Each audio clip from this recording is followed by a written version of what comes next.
नमस्कार, आर्या न्यूज देख रहे हैं आप और मैं आपके साथ अलका सिंह। बुलेटिन में आपका बहुत बहुत स्वागत है। बीजेपी ने छत्तीसगढ़ विधानसभा चुनाव को लेकर 21 प्रत्याशियों की लिस्ट जारी कर दी है। इस लिस्ट को लेकर कांग्रेस लगातार बीजेपी पर तंज कस रही है। शुक्रवार को प्रदेश के मुखिया भूपेश बघेल ने बीजेपी पर तंज कसते हुए कहा कि सबसे बड़ा परिवारवाद तो बीजेपी में ही है।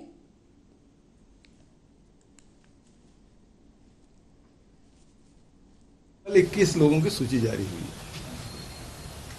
पहली बात तो ये है कि पूर्व प्रदेशाध्यक्ष और पूर्व गृह मंत्री उसका पत्ता साफ हुआ, रामसेवक पैकरा का। दूसरा, जो घर भर पाने वाले हैं ओपी चौधरी, उसका खरसिया से पत्ता साफ हो गया।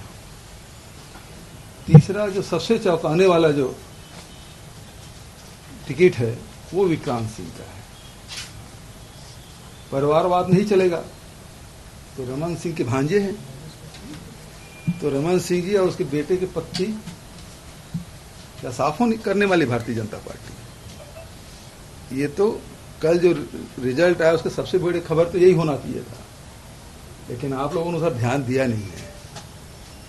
विक्रांत सिंह के टिकट मिलना क्या संकेत है?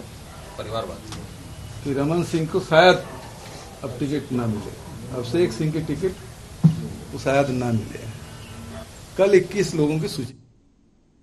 वहीं पन्ना जिले के गुनौर में आयोजित एक कार्यक्रम में मुख्यमंत्री शिवराज सिंह चौहान ने लाडली बहनों को संबोधित किया। उन्होंने कहा कि मैं धीरे धीरे लाडली बहना योजना की राशि 1,000 रुपए से 3,000 रुपए बढ़ाकर करूंगा। गुनौर के महाविद्यालय में विज्ञान संकाय की कक्षाएं शुरू की जाएंगी। साथ ही गुनौर की कन्या हाई स्कूल को हायर सेकेंडरी स्कूल बनाया जाएगा।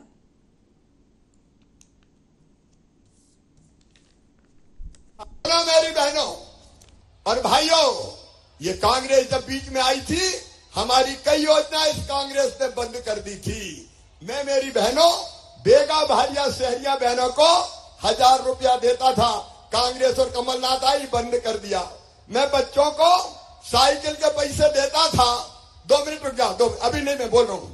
साइकिल के पैसे देता था, इस कांग्रेस ने बंद कर दी थी। मैं अपने बेटों को और बेटियों को लैपटॉप के पैसे देता था, कांग्रेस ने वो भी बंद कर दिए। गरीब बहनों को बेटा बेटी के जन्म के पहले 4,000 और जन्म के बाद 12,000 देता था, वो भी बंद कर दिए। बेटी की शादी करवाते थे, कन्यादान, उसके पैसा भी कांग्रेस और कमलनाथ ने नहीं दिए। और तो और बुजुर्गों को तीर्थ यात्रा करवाते थे, वो तीर्थ यात्रा भी बंद कर दी। अब हमने फिर तीर्थ यात्रा शुरू कर दी है, लेकिन बुजुर्गों, केवल रेल से नहीं, हवाई जहाज से भी तीर्थ ले जाऊंगा, हवाई जहाज से भी तीर्थ यात्रा करवाऊंगा। मेरी बहन। वहीं मध्य प्रदेश में विधानसभा चुनाव में 3 महीने का समय बचा है। इससे पहले कांग्रेस और बीजेपी में आरोप प्रत्यारोप का सियासी दौर तेज हो गया है। बयानबाजी भी एक दूसरे के खिलाफ तेज हो गई है। कर्नाटक की तर्ज पर कांग्रेस चुनाव में पहले भ्रष्टाचार और घोटालों के मुद्दे जोर शोर से उछाल रही है। शुक्रवार को पीसीसी चीफ कमलनाथ ने शिवराज सरकार के कथित 18 साल के घोटालों और भ्रष्टाचार की शीट जारी की है। साथ ही शिवराज सरकार के घोटालों को सामने लाने के लिए अभियान की भी शुरुआत की है। ये आरोप पत्र 1-2 नहीं है, उसको हमने थोड़ा डिफाइन किया है, इलेबोरेट किया है। वो संक्षेप में था, इसको हमने और डिटेल में किया है। 40 साल में मेरी 45 साल से ज्यादा राजनीतिक जीवन में मेरे ऊपर कोई उंगली नहीं उठा सकता। वल्लभ भवन में कैमरा है, सब चीज रिकॉर्ड होती है, कौन आता है कौन जाता है। सीएम हाउस में रिकॉर्ड होता है कौन आता है जाता है। तो पिछले 4 साल में ये कुछ तो इंक्वायरी करते, इनको आखिरी 3 महीनों में कमलनाथ नजर आए भ्रष्ट। 45 साल कुछ नहीं कहा, विधानसभा में मेरी तारीफ करते थे जब मैं केंद्र में मंत्री था, रिकॉर्ड में। आज जब इनकी पोल खुल रही है, ये देख रहे हैं कि इनकी दबाने की, छिपाने की और डराने की राजनीति का अंत होने जा रहा है और इनके पास बोलने लायक कुछ नहीं है, तो कहते हैं कमलनाथ ये दलालों का अड्डा था। अरे भाई, आपके पास कैमरा है, वल्लभ भवन आप भी आपके पास है, कार्रवाई करो। कार्रवाई करते हैं आप पिछले महीनों में। ये सब ई टेंडर हुए, इतने सारे घोटाले जो इनके समय के हैं, इसके बारे में कुछ नहीं कहेंगे क्योंकि समय नहीं था। तो बहुत सारे घोटाले इनके 15 साल के उजागर नहीं हुए, मेरे पास फुर्सत नहीं थी, मैं उस रोड पर नहीं चल रहा था। मेरा लक्ष्य था मेरे मुख्यमंत्री काल में कि कैसे प्रदेश को सही पटरी पर लाएं, हम किसानों के हित का क्या करें, हम इन्वेस्टमेंट कैसे लाएं। सही, बिल्कुल सही है। 15 महीने थे मेरे पास, जिसमें से 2.5 महीने आचार संहिता और लोकसभा चुनाव में गए, याद रखिएगा। 11.5 महीने थे मेरे पास, और मुझे नहीं पता था कि हमारी सरकार जाएगी। मैं जानता था जब ये सौदा शुरू हुआ, 2-3 महीने पहले मैं जानता था। विधायक आते थे, मैंने आपको पहले भी कहा है, मेरे पास आते थे कि आज हमें इतना पैसा मिला है। मैंने सबको कहा था मैं सौदा नहीं करूंगा, किसी को कोई पैसे नहीं दूंगा, क्योंकि मैं मध्य प्रदेश की राजनीति सौदे से नहीं पहचानना चाहता। मैं अपनी कुर्सी सौदे से नहीं बचाऊंगा। मैं मुख्यमंत्री था, मेरे पास सब विधायक आते थे, इतना पैसा मिल रहा है, इतना पैसा मिल रहा है। मैंने कहा लो पैसा, मौज करो। ये जिले के भैरुंदा के ग्राम भिलाई छिपानेर में आयोजित कार्यक्रम में शामिल होंगे और जिले के 145 करोड़ 89,47,000 रुपए के अलग अलग निर्माण और विकास कार्यों को सौगात देंगे।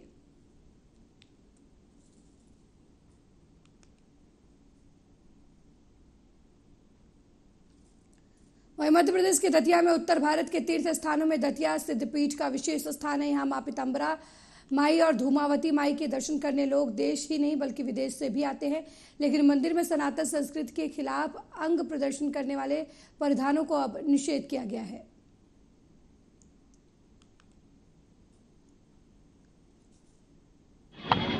कोई निश्चित नहीं किया, हमें भारतीय परंपरा के अनुसार जो वस्त्र धारण किए जाते हैं उसकी बात की है हमने, उसी के अनुसार यहाँ बोर्ड लगाए गए हैं। भारतीय संस्कृति के अनुसार जो वस्त्र धारण किए जाते हैं वही वस्त्र धारण करके मंदिर में प्रवेश करें। हम pant, half pant, full pant, full T shirt, full shirt पहन करके आए। जहाँ तक महिलाओं का प्रश्न है, महिलाएं सलवार सूट में आ सकती हैं। आधुनिक वस्त्र जो प्रचलित हैं वो वस्त्र अलाउ नहीं रहेंगे, जिनसे हमारी भारतीय संस्कृति का परिवेश जो बदलता है, इस तरह के वस्त्र यहाँ अलाउ नहीं करना चाहते। ये बहुत अच्छा किया है, पूरे भारत में भी ऐसा सारे मंदिरों में होना चाहिए। अभी सब लोग सही तरीके से कपड़े पहनकर नहीं आ पा रहे थे, पर अब ये रूल हो गया है तो उसमें फॉर्मल एक मर्यादा के तरीके से मंदिर में प्रवेश करना पड़ेगा। मेरा मानना होगा कि हर हिंदुस्तान के सारे मंदिरों में ऐसा होना चाहिए। अच्छी बात है, सनातन धर्म में परिधान का तो विशेष महत्व है, अपनी भारतीय संस्कृति में और मंदिरों में तो विशेष महत्व होना चाहिए। क्या परिधान कर दिए हैं हिंदू रीति रिवाज में जो परिधान चलते हैं, महिलाएं आजकल जो ज़्यादा पश्चिमी सभ्यता के कपड़े पहन के आती हैं, यहाँ साधना स्थली है, लोगों को अच्छा नहीं लगता है। अपनी संस्कृति में जो अच्छा परिधान है, जो अपना है, जो हिंदू धर्म में माना गया है, उसी को पहन के आए तो भाव भी बनेगा उनका, माई के लिए श्रद्धा भी मंदिरों में सब जगह एक भाव उत्पन्न होता है। ऐसा नहीं है, परिधान का मतलब है कि भाव उत्पन्न। तो बहुत अच्छा डिसीजन है ट्रस्ट का और इसके लिए हम सब सराहनीय करेंगे। वहीं मुख्यमंत्री शिवराज सिंह चौहान शुक्रवार को पन्ना पहुंचे, जहां गुन्नौर हेलीपैड पहुंचने पर उनका आत्मीय स्वागत किया गया। मुख्यमंत्री खजुराहो विमानतल से हेलीकॉप्टर से गुन्नौर पहुंचे थे और जन दर्शन में शामिल होने के लिए कार से कृषि मंडी तिराहा रवाना हुए थे। जन दर्शन के दौरान रोड शो में जन सैलाब उमड़ा। मुख्यमंत्री का तुलादान के साथ साथ महिलाओं ने फूल बरसाकर स्वागत किया।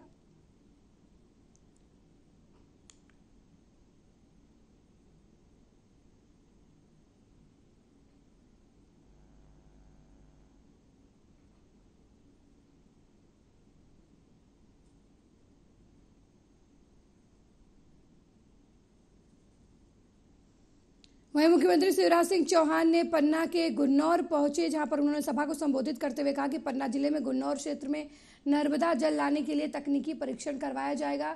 पन्ना जिले के नागरिकों को नर्मदा मैया का पानी उपलब्ध कराया जाएगा। गुन्नौर के महाविद्यालय में विज्ञान की कक्षाएं प्रारंभ की जाएंगी। इसके साथ ही स्थानीय कन्या विद्यालय के उन्नयन की कार्रवाई भी की जाएगी।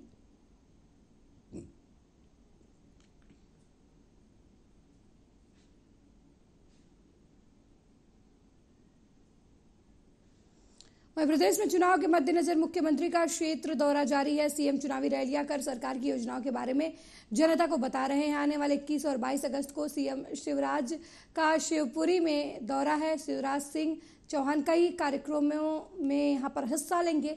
मुख्यमंत्री शिवराज सिंह शिवपुरी जिले के 4 विधानसभा और पिछोर विधानसभा में आयोजित कार्यक्रम में हिस्सा लेंगे और ध्यान में रखते हुए संभाग आयुक्त दीपक सिंह और आईजी डॉक्टर श्रीनिवास वर्मा शिवपुरी भ्रमण पर आए हैं। यहां पर उन्होंने पिछोर में भ्रमण कर कार्यक्रम को लेकर ताजा अपडेट ली।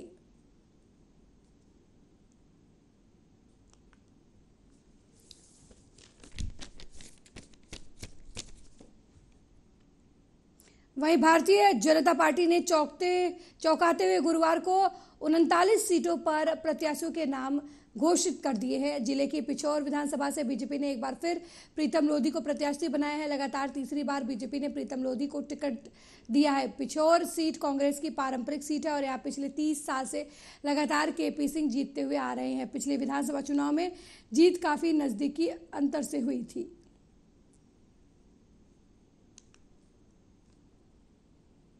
पार्टी के शीर्ष नेतृत्व ने पिछोर की कार्यकर्ता पर और जनता पर भरोसा किया है तीसरी बार भरोसा किया है। यहाँ की जनता और कार्यकर्ता अब की बार खड़े उतरेंगे क्योंकि यहाँ पे बहुत कार्यकर्ता मेहनत कर रहा है। अब की बार भारतीय जनता पार्टी का भरोसे पर भारतीय जनता पार्टी की सीट खाते में जाएगी और बहुत भारी बहुमत से जाएगी। हाँ, भारतीय जनता पार्टी ने अब की बार समय काफ़ी दे दिया है और पहली लिस्ट में नाम निकाला, इसलिए मैं बहुत बहुत धन्यवाद देता हूँ शीर्ष नेतृत्व को और यहाँ की जनता ने मन बना लिया है।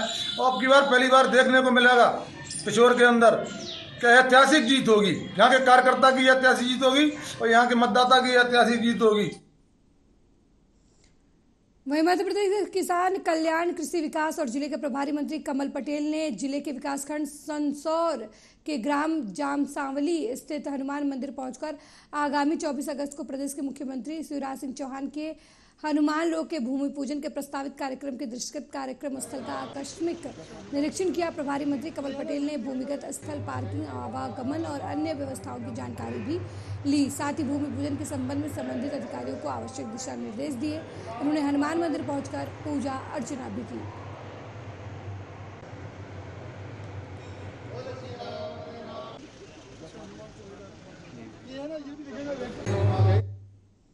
वहीं मध्य प्रदेश के दतिया में संभाग आयुक्त दीपक सिंह ने फोटो निर्वाचक नामावली के द्वितीय पुनरीक्षण के कार्य की कलेक्ट्रेट सभागार में समीक्षा की। इस मौके पर निर्वाचन अधिकारी कलेक्टर संदीप माकिन के अलावा जिले के सभी ERO और ERO मौजूद थे।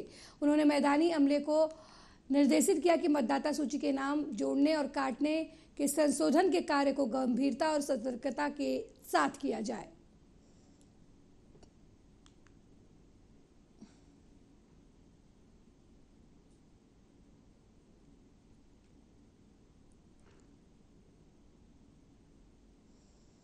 वहीं दतिया कलेक्टर संदीप माकिन के निर्देश पर खनिज विभाग अधिकारी RK पटेल के मार्गदर्शन में रेत माफिया और खनिज माफिया के खिलाफ खनिज विभाग की टीम की तरफ से बड़ी कार्रवाई करते हुए अवैध उत्खनन में लगी 2 पनडुब्बियों को खनिज विभाग ने जलाकर नष्ट कर दिया। मिली जानकारी के मुताबिक उन्नाव थाना क्षेत्र के पहुज नदी में कई दिनों से अवैध रेत खनन चल रहा था, जिसके खिलाफ एक्शन लेते हुए प्रशासन की तरफ से यह कार्रवाई की गई है।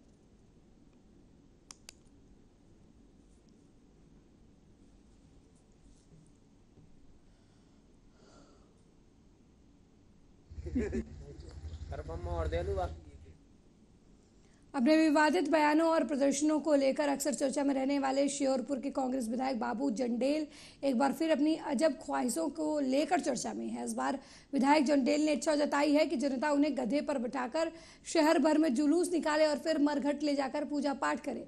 हालांकि विधायक ने यह ख्वाहिश बारिश की कामना के लिए टोटके के रूप में अपनाने को जताई है, लेकिन विधायक की इस अजीब इच्छा को लेकर लोग सोशल मीडिया पर जमकर ट्रोल कर रहे हैं। कांग्रेस विधायक बाबू जंडेल ने मीडिया के सामने गधे पर बैठकर जुलूस निकालने की इच्छा जाहिर की। विधायक का मानना है कि क्षेत्र में के मुखिया को गधे पर बिठाकर घुमाया जाए और आखिर में शमशान पहुंचकर पूजा प्रार्थना की जाए तो तत्काल बारिश हो जाती है।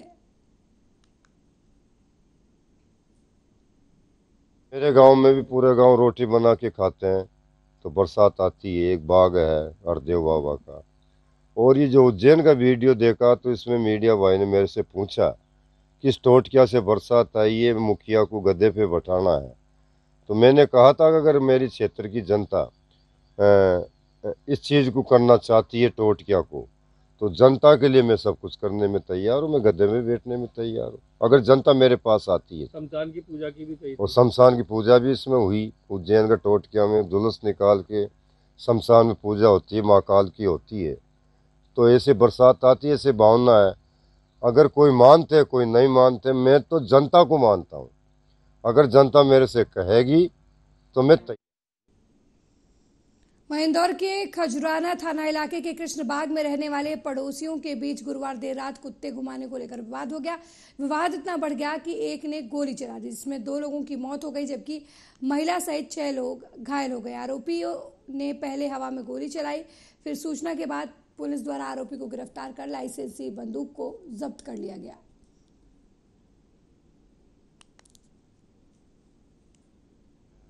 सर बर्थडे का तो खैर अभी उसमें कोई माहौल तो गली में कुछ था ही नहीं, बिल्कुल शांत वातावरण था। बाकी एकदम से कुत्तों की वजह से जो हल्के सा विवाद हुआ था सर। तो कुत्ते दोनों पालतू है या आवारा है? एक तो व्हाइट वाला उनका पड़ा हुआ है, एक अंदर है। तो ये आपस में झगड़ रहे थे, तो जरा सी मतलब बात हुई थी, कहा सुनी हो गई थी।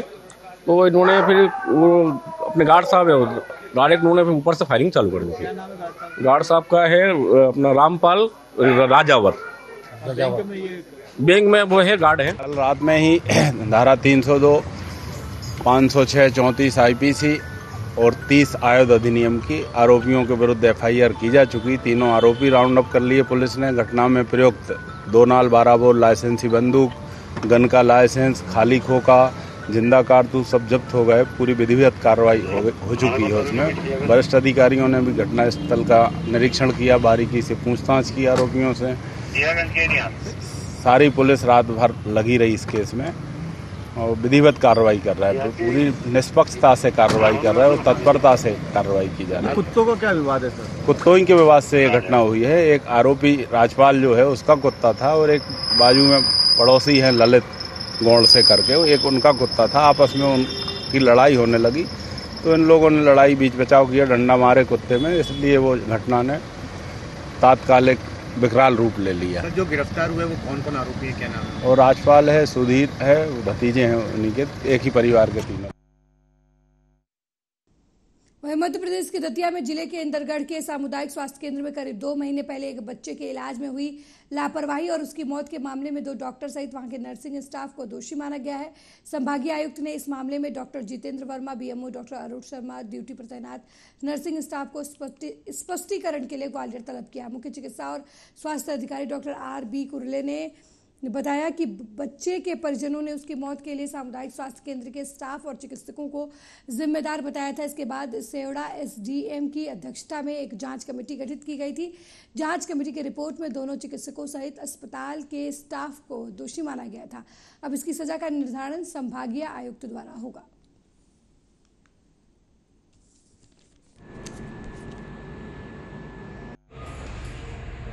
इलाज के लिए बच्चा एक आया था 2 महीने पूर्व करीब, तो उसमें SDM महोदय अध्यक्ष थे सेवड़ा के और मैं भी उसमें सदस्य था। CDPO और TI इंदरगढ़ सभी की सदस्यता में जो है एक जांच समिति गठित की गई थी कलेक्टर महोदय के द्वारा। सबने जांच करके उनको डॉक्टर जितेंद्र वर्मा को, BMO डॉक्टर अरुण शर्मा को और ड्यूटी पर उपस्थित नर्सिंग स्टाफ सभी को दोषी पाया था। और इस बात की जानकारी कलेक्टर महोदय के माध्यम से आयुक्त महोदय को दे दी गई थी। आयुक्त महोदय ने अभी सभी को स्पष्टीकरण हेतु वहाँ पे बुलाया है। इलाज संयुक्त सहकारी समिति कर्मचारी महासंघ मध्य प्रदेश सालों से लंबित मांगों के निराकरण को लेकर हड़ताल पर बैठा हुआ है। पैक्स कर्मचारी का कहना है कि उन्होंने मध्य प्रदेश के मुख्यमंत्री के नाम 15 अगस्त को आवेदन दिया था कि उनकी सरकार द्वारा सहकारिता की महापंचायत की घोषणा कर दी जाती है तो स्वागत है, नहीं तो मध्य प्रदेश के सभी पैक्स कर्मचारी सभी तरीके के ऋण वितरण, वसूली, फसल बीमा, खाद बीज वितरण और उचित मूल्य की दुकानें और खाद्य वितरण के कार्य बंद कर दिए जाएंगे। 22 अगस्त को मध्य प्रदेश के सभी 55,000 पैक्स कर्मचारी और PDS द्वारा भोपाल में जंगी प्रदर्शन किया जाएगा, जिसकी जवाबदारी शासन प्रशासन की होगी।